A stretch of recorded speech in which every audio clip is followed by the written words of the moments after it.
Timberlands. Yeah, then these tall guys just walked in the room and they had Timberland. Fanya mambo. Timberlands boss. Like I used to window shop for Timberlands. I'm like, whoa, and these people had original Timberlands. I was like, I'm going to be like Kalamashaka. But also producing, I will give it up for one, Musyoka. And the reason why I'm saying Musyoka is because I followed Musyoka for 9 years for him to listen to my project. So he started out as someone who I looked up to now a colleague in the same platform. And he was my inspiration because I couldn't get him. So I used to take his music and study it and dissect the kick, the snare, where the bass line is hitting. And, I remember in 2014 is when he started to listen to my music. And, he's been my inspiration. And also Mandugu Digital, Ambi. At that time, Ambi created a style that, each and every person, a young producer that time sampled. It was called Bounce, and it was amazing. Also, and Josiah, and yeah. Actually, I forgot to mention Musyoka. I grew up with him. Wow. And we were in the same class in high school. But they went and did they got their first deal in Form 2. So I was just as Nanoma. I was just observing these guys. I was like, man, one day I want to be like these guys. And so he produced Hahe. He mixed my EP for free. We just have a really good relationship. He's a very gracious person, and it's really great to have someone with that depth of experience who shout out Musyoka. I like that. Before I ask another question based on the same, Mayonde. Wow, I've had so many influences over time, different phases. I remember as a kid, Eric Wainaina was like the guy. And my mom used to call him Hassan. Like, oh, my son has released another song. So I just used to be like, hey, if an artist can impress my mother, I want to be like that guy. But Masimara for me was like one of my biggest inspirations vocally. Her range, her tone, her music, like phenomenal. So that's when I was a kid. In high school, of course, it was the Ogopa era. I think that shows how old I am. It was the Kapuka era, and I loved that. I used to just look at Akina Amani and Sheila Mwanyiga and be like, you made me want to be like a pop queen. When she released Bad Boy, and I was like, oh, that's cool. But when I cleared high school, I got a job singing background at Kijiji Records, which was like the home of Esther, Riga, Michelle, Kanji Mbugwa, Atemi, Aaron Rimbui. So Chris Adwa used to work with them a lot. So I was heavily influenced by that time musically. Yeah, Kijiji Records was a huge influence on me. Interesting. Which leads me to the next question. You guys have very deep roots in terms of local influence. How comes then there's been a shift where the upcoming musicians in the country, they don't have as much deep roots in terms of local influence? What do you think has shifted for them not to have the same influence? Like to look, there are people, yes, we may say, like for you guys, there are people you're mentoring. But at the same time, there's a group of upcoming artists, most of their influence is outside the country, not local. Why is it though? Why is it so? Because, I'm saying this wearing my producer hat, is because like the kids growing up, even when they play me their stuff, I'm just like, you sound like Now, or you sound like K-Tranada, or you sound like all these guys who it's that thing where those superstars, global superstars, are their superstars. While sometimes one of the reasons why I sample in the way that I do is because I know that if I don't do it, no one else has that passion for it, and so that music will not trickle down. So when what's it called? Dunia na Mambo, I wanted to sample it since I was in high school. I didn't even know that band was Kenyan. I thought they were Congolese. So eventually when I started doing my research, I met Tabu Susa and he told me, these guys were Kenyan. Because it used to be the soundtrack for a show called Tahamaki. And when I met one of the guys who was in that band, he was playing in a cover band in Brew Bistro. So I was like, ah. But then he gave me the permission to do it. The Slim Ali one, I was just like, I'm just going to do it. I don't care who comes for me. Because I'm not really I didn't sign up to make any money off of it. That was like a purely, that thing we say, this is for the culture, that was for the culture to me. And so now, when I listen to the kid, like guys coming up and they're playing me their stuff, I understand why it's so necessary for more people to do that, because it's just like, it's too much responsibility for one person. And then if I do it all the time, it becomes a gimmick, and I'm not into gimmicks. So I was just like, I'm doing as much as I can, but to preserve some of our own vibe. Even if I take it to the, like there's a song with Neka, No Touch'em. In that song, there's a Samburu sample in that song. Like, I won't obviously say, oh man, there's a Samburu sample in this song, you need to check it out. But it is there, and it's now a part of like the DNA of Kenyan music that's being passed.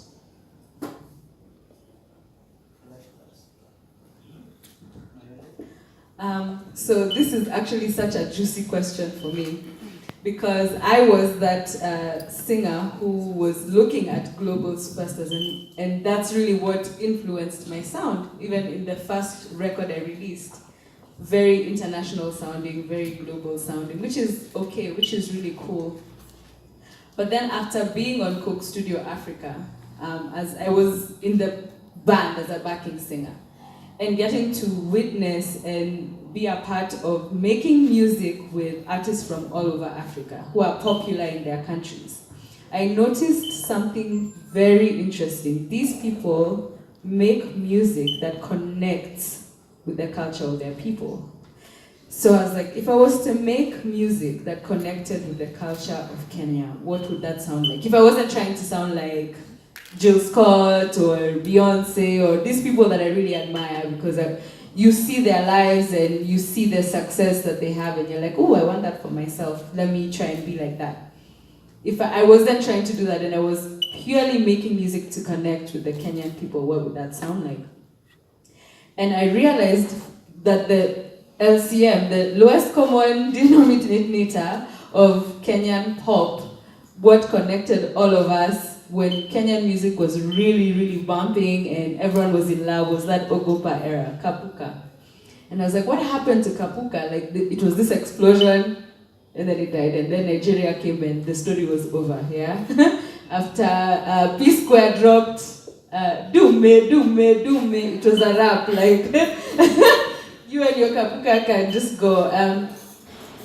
And I think that era of music, those musicians really didn't have much in terms of corporate engagement or brand ambassadorship that we are seeing now, or even the kinds of shows that we have. So maybe that's why the industry took a tank. I don't know, there are very many theories. But so I decided, let me make a record. Let me make music that's an homage to that era to see if it would still connect. Because there's still undertones of Kapuka here and there. I think of Genge or P-Unit or the kind of music they make, it's still there. And that seems to be the pop music that really drives people.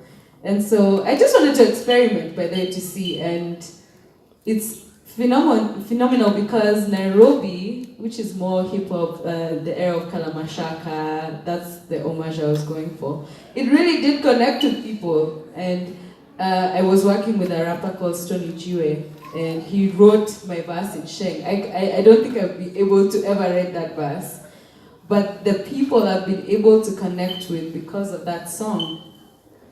So, yeah, it's interesting if you make music with the intention of connection. I think for me that's it. I love that. Saint, you want to comment? Sure. These guys have said everything, man. Like, they've said the most significant points. But I will also point out that the biggest challenge we have is that our audience, the audience is connecting to other sources of the same thing that we are doing, which overwhelms the artist. That Burna Boy, I think for the past 4 weeks, I think he has released like 2-3 songs, I think. Very good videos, very good song. And us now, we have to match that. So it has really challenged us in a way. I would say that in truth. But at the end of the day, I would say we need to go back to where music started, because the reason why I like the Ogopa era, it's because Ogopa were visionaries, because whatever they created then is what is being done now on an international level. Afropop, people are talking about Afropop, Mejaleza, man, Ogopa DJ were here with their kapukas, and you know, it connected with people. There's that era between 2007 to 2010 that spoiled everything. I will say this also. The first, when P Square released their album, Before Do Me, there was their other R&B album that they had copied every R&B song, from Chris Brown to Usher to everyone. I won't lie to you, the music was bad. That was in 2005. And I remember Musioka that time had released, there was Nico Gage, Nico Maji, and then there was the one that Nini did with Juma Nature, and the quality was amazing. During that time, I think there was no, apart from South Africa, and maybe Mali and Congolese, the quality was amazing. And nilikuwa nasikiza mziki wa Nigeria, niko wow, hata mimi naweza sijui kumix, but mimi naweza mix noma sana kuwashinda hawa. But I think the same energy that these people had, I think we need to still apply the same energy from the artist point of view, the producer point of view, and also the fan point of view. We just need to go back and reconnect. Yeah.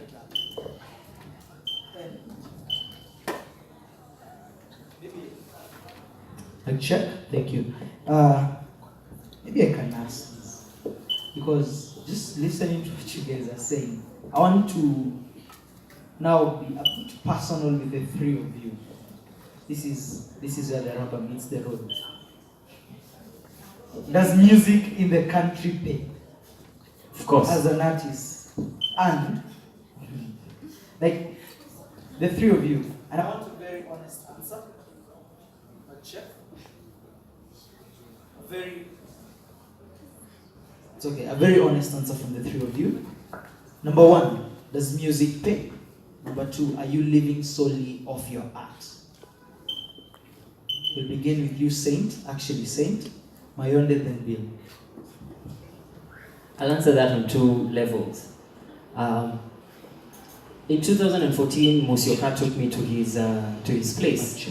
Like, Saint Niaje, come home, because there was a project we were doing. There was a film project we were doing together. And if you cut there, his studio is worth like 20 million right now. And he has a mansionette, like a huge house. And this is someone that worked at Homeboys and also worked at Homeboys. And the first thing I remember, nilitoka kwa gari hivi nikamwambia, so hii ni studio. Akasema, ni studio. Nikamwambia, then I'm in the right profession. So yes, it does pay, because Blinky Bill amepanda ndege nyingi kushinda hata zenye daktari amepanda. So yes, it does. For me, I will say there is enough blueprint to support that. But I will say, have I lived off, can I actually sustain myself with music? It's a little bit fishy, because also the type of music that I'm doing, it's not River Road that sell millions of records. Now, I have to look for other avenues so that as a producer, I can not care a lot about artist kuniletea hiyo pesa ya kurecord. I don't know if I'm making any sense. Yes. Well, I moved out of my mother's house 5 years ago. I'm 30 now, I was 25 then. Just gotten married. My husband and I are both creatives. And at the beginning of our marriage, it was just like, oh my gosh, are we mad? Are we crazy? What are we doing? We have rent to pay, we have bills to pay. And I feel like this is now when I'm starting to really enjoy the benefits of the work I've put in, right? Yeah. So I wouldn't say that it's always been this good. There's just starting to be corporate engagement, as I was saying before. People are actually willing to pour in money and invest in artists. So it's definitely way better than it was 5 years ago, 10 years ago, for some of us who've been in this for a while. It's getting better and better and better over time. For me, that's what I can say. It's getting better and better. There's a time where there was nothing, but now there's shows every week. You know, now there's people who are willing to give you ambassador deals and are willing to use your social media platforms for you to advertise. So there are definitely increased revenue streams for artists. I will say it's actually possible to live off your art. Yeah. For me, it took some time to get here, and I think it's the same for very many artists who've been in the game and been trying to figure it out. Now is when we're starting to see the fruits. Yeah. Same thing. It does take time. So, and also like in relation to a lot of other cities, if a musician in New York, for example, will have to have a job, unless you're a big band. In Nairobi, it's possible to, because the cost of living, it's expensive, but relative to a lot of the bigger cities, it's possible to actually fully live off of music. I right now live off of it, but it did take a long time. I like that. All right, so I will ask a very quick question that all of it, it's like just the three of you will answer quickly. Number one, the two artists you feel right now are doing it right in the country. So, the two artists. The audience has answered. No, the audience will mention theirs. So, two artists that you feel are kicking it right now in the country, and your final remarks. So, very quick. Coming this way. I think Mudhoni, the drama queen, is probably one of the most clever musicians in this country, hands down. Nyashinsky, because he understands what the market wants. I completely agree with Blinky. Just to add some variety, say Fenagitu, she's doing so well, and Sauti Sol, they've been holding it down for quite some time, so it would be so wrong if no one said them. So now you said mine. So I think I'll go with Sauti Sol because they've been able to show us that actually you can evolve in music because they've at each and every stage of their lives they've been able to define themselves with the environment that they are in, the stories that they are living, and the music that they've been able to adapt to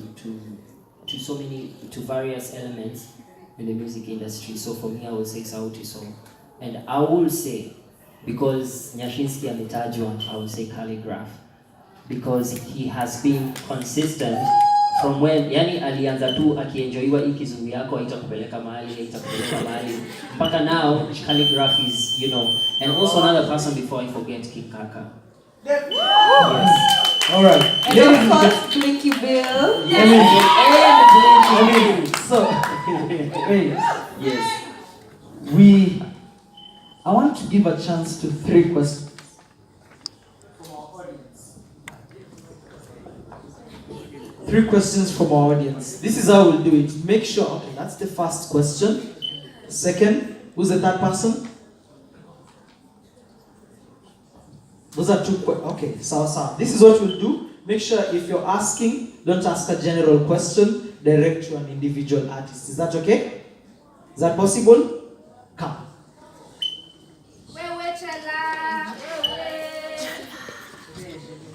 Chela is, I think Chela is one of the biggest Blinky Bill fans, clearly. Blinky Bill. Number one. Who is the one who made you beats for Showdown? I made the beats for Showdown. Yeah, I produced Showdown.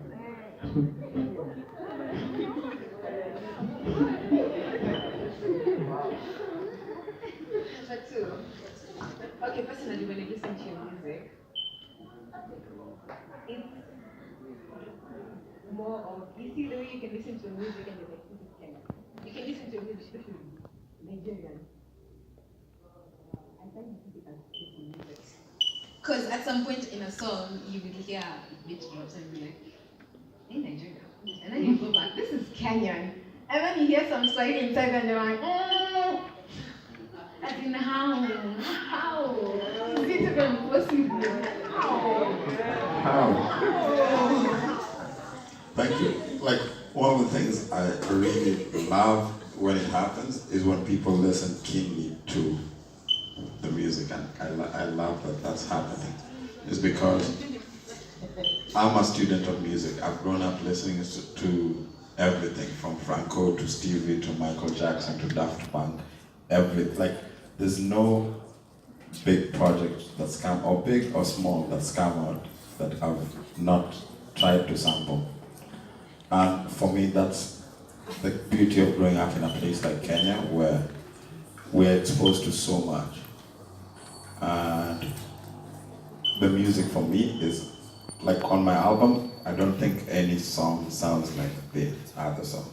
And I didn't want to make a project where, like, some people like it. I don't like it when I'm listening to the Nini and it all sounds the same.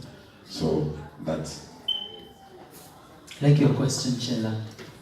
Thank you. The next question. Ladies and gentlemen, please don't leave. We still have a performance from the one and the only. Hata sitasema. Hi, my name is George, and my question is directed towards St. P.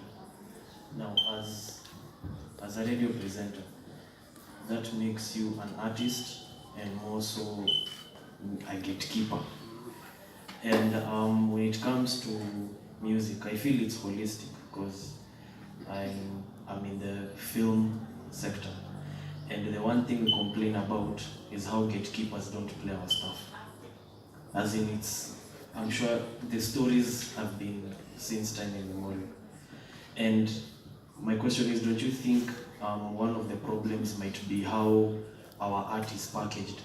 Like, for instance, you can release an album and sell it at 1,000 bob. I can't say I can afford to buy your album as someone who is a fan of your work. So could you say that maybe the problem is how how our art is packaged be part of the problem? Like, for instance, I'll use Safaricom as an example. They have the platinum bundles and whatnot. They have Tunukiwa for guys. They even have the Blaze, exactly. They have the Blaze for every demographic. They can access some level or some form of their products. And that's a theory I'm having. Like, for your music, like if you release a track, maybe someone who can afford to buy an album can access it.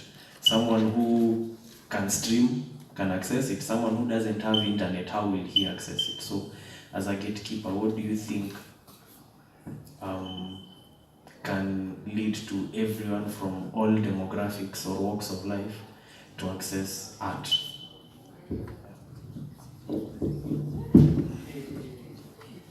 That's a very philosophical question. Thank you. There are two ways of how you can look at it. One thing I always say is that each and everything that an artist does has access. Like, I recorded Eunice Njeri in 2009, and because she had a very amazing voice, and I was like, hey, Eunice, you have to come so that I record you professionally. She said, Saint, I can't record with you because you won't give me the River Road sound. And yes, because River Road, sijui kama mnajua River Road, unajua tuko Daystar. Tuko Daystar. Yes. So the I would say the most you know Sarah Kay, yeah? She's the artist that has the most beautiful house. Like nyumba kali, it's like a palace when you walk in there. But ukisikia muziki yake iko tu, but there are people who can access that sound. And also another thing that I need you to understand is that each and every station cannot play a particular type of sound. Easy FM, you could not hear any Swahili song apart from Sheila Mwaniga song, and it was an R&B station, and she did a Zouk song, and she was only playing it in her show. So as an artist, I usually tell artists that listen to what do Kubamba play. When you understand the sound of Kubamba, then you can definitely make a sound that can fit that demographic. If you want your song to play at Kiss, unajua Kiss will play my hit song peke yake. So you as an artist, you can be you can be wise to match that sound and get your song played there. Because also in radio, we need conversion. So sometimes you can like in my show, I'm supposed to play African music. I play Kenyan music. Like I can attest to that. Mimi ucheza za wa Kenya. Hata zile mbaya news cheza, and I say on air, na ambia nyinyi wasema wache ujinga, produce songs poa. Hata ile ya Flash Shetani and ya Nyonyo pia, you know, I play it and I say this is, yeah. No, I'm just being honest, you get. So always know as an artist, you have access. And right now we are at a point whereby it used to be, if your music plays on radio, it's a big deal. Now it's not. Like now it's not. Like there is no data that can be accessed by a normal, typical person that 1 million people watched TV. But on YouTube, najua watu 1,000,000 waliwatch hii video. So look at the avenues. Like me, I tell artists, oh, I'm chasing song. I'm like, if you still complain about radio and you have internet, like Kenya has like the fastest, okay, I don't know, Blinky. Kenya has like the fastest internet here. So there are avenues that if an artist is wise enough, he or she can get access to get her music or his music to the right person. Like Blinky Bill haizi imbia madhe yangu, you get, because madhe yangu yeye anataka yule msee akisema atakubariki, you see, but she can listen to Blinky Bill because she understands that that's Blinky Bill has access to that person. So always know, whatever song you do, you have access. All you know, like I remember at that time, but Chit Chat was one of the biggest groups then. Now you get time you can't make it. So always know that you have access. And yes, as gatekeepers, we just need maybe to create more awareness so that Kenyan music can actually be consumed by people. Yeah. I love that. Let's give it up for Saint. I want the 2 questions. You guys can ask them, directed to them so that they can be answered quickly. We need to have a performance from Blinky Bill, right? Yes. So what we will do, I know there are a couple of other guys that have questions. This is what we will do. Are you together? I will make sure, even if it means I close that door, after they perform, someone can ask them one question. Is that okay? Will you guys be okay with that? Because I think there are a couple of questions and we may not be able to handle them on the forum currently. Are we okay with that? Is that okay? So the 2, just come. So that you guys can just ask your question, they will answer as they give their final remarks. Hi guys. My question is to Mayande. You mentioned that you are a heavy consumer of Western music when you were growing up. Same to me. been a big fan of their music, and that's what I grew up to. But you've also talked about artists, Kenyan artists that I had no idea existed. And I've reached a point in my life where I don't want just to consume music, but to understand its purpose and why that person brought it to us. So do you feel like you have a responsibility to make sure the young people like us and you and the coming generation to understand where Kenyan music has come from and where it's going to go? I guess. So my question is to St. P and Bill, because you guys are producers.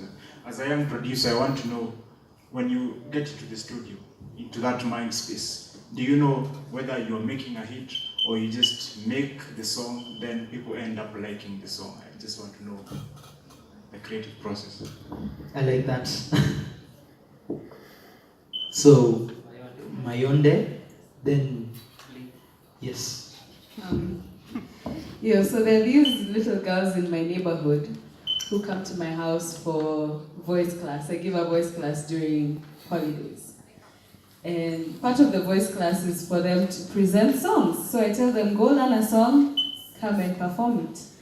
And you know, I think 90% of the songs they sing are Kenyan gospel songs. This was so fascinating to me. So I was thinking, when I was growing up, I don't think I was singing any Kenyan songs like that. So the shift has already happened. Like, these kids have access to Kenyan music. It might be a specific genre, gospel, because I guess that's what their parents are okay with them listening to. But it's definitely, the change has already begun. The fact that they are influenced by Kenyan music that young, they're already consuming it. The problem now is us. We're the ones who have to convince ourselves to listen to Kenyan music.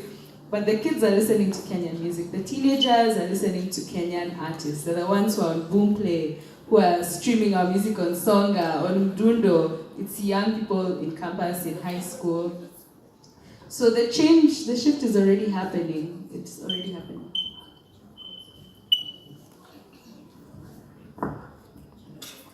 Do I know if a song is gonna be a hit? I have a good sense of what's gonna be, like what is gonna be received a certain way. But also, in my journey, I've not really been concerned with hits as I've been concerned with strong ideas. So, like a song like Party Nation, for example, I felt like I knew that this song is gonna be like, do well. Something for You, the same. Ha Hey,